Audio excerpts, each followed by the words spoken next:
I've always loved the look of anamorphic lenses, and one of the things that I like about them the most, like many other people, is the lens flares that you can get from them.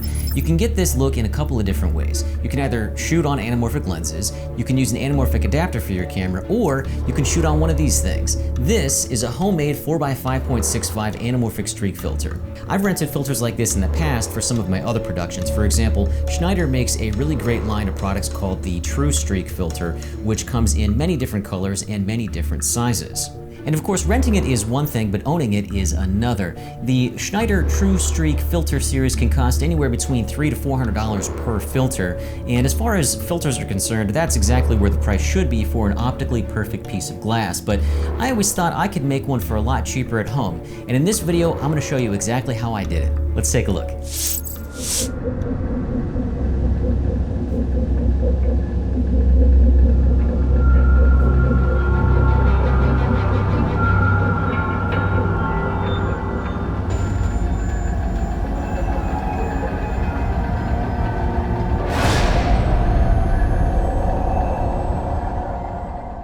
First thing I did was get my materials together, which consisted of some corrugated plastic, some clear Lexan sheets. I went onto Etsy and got a bunch of different colored wire at 1 millimeter thick, because I thought that it would make a difference with regards to the light streak, but it turns out for whatever reason, the reflection color of the wire was white regardless of the color of the wire itself. And of course, to encase the wire into the filter, I used Tap Plastics Clear Light casting resin, and then I needed a regular 4x5.65 filter to compare my filter to and take measurements off of.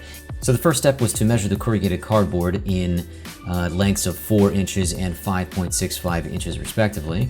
And then here I'm just protecting the clear filter with some blue masking tape, just to protect it from scratches and stuff while I measure it. So then next I took the protected water white filter and taped it up to the Lexan and propped up the edges of the mold. And then here I'm just measuring the height of the existing filter to make sure that the thickness of the resin when I pour it in is exactly the same height as a standard filter size. My original idea was to cut slits into the plastic corrugated boards and just try to squish the wire in there so it's a pressure fit, but of course that did not work very well, so I had to take a different approach, and that consisted of poking a bunch of holes into the plastic corrugated panels and then sliding the wires all the way through. This also proved to be fairly difficult because the wire is, pretty malleable, pretty flexible, and so I had a hard time keeping it straight.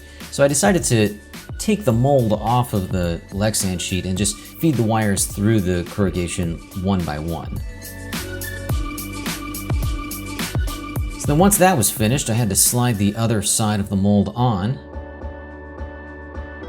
Once I had both sides together, it was just a matter of sliding the corrugated panels apart to match the exact length and width of the existing filter. And this proved to be fairly difficult to slide the panels apart and keep the wire straight at the same time. It was extremely fiddly. But of course, once I got it, it matched the exact same size of the filter and I was ready to go to the next step. I also tried to make a red version of this thing, but that was before I realized the fact that the reflection was going to be white no matter what. So here I am taking the filters and taping them down to the flat side of the Lexan and making sure that all of the edges are nice and taped closed, getting ready to pour some resin. And then it was just a matter of mixing it up and adding the catalyst and pouring away.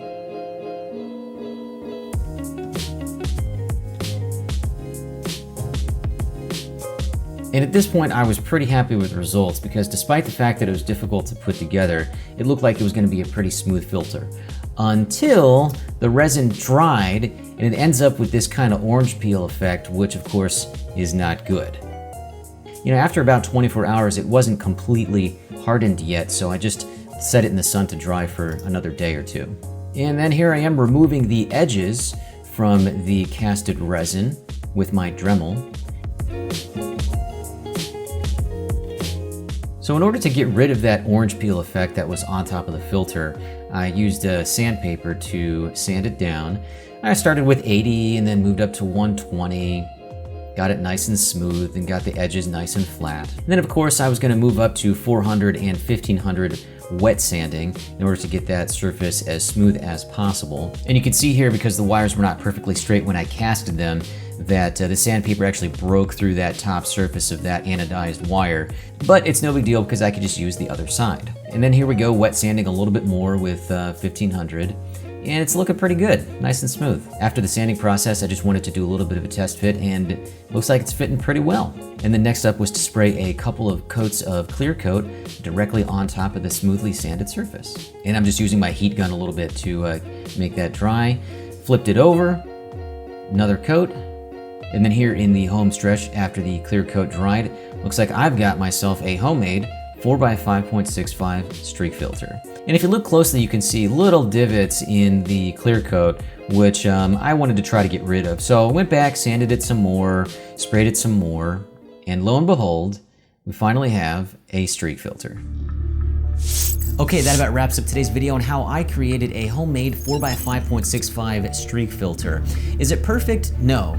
But you know what? For a couple of bucks and a couple of hours of your time, you can have a really cool filter used for something like music videos or a sci-fi movie, or I don't know, maybe a flashback of some sort. Hopefully I've inspired you to get out there and create some tools of your own. And until next time, thanks for watching.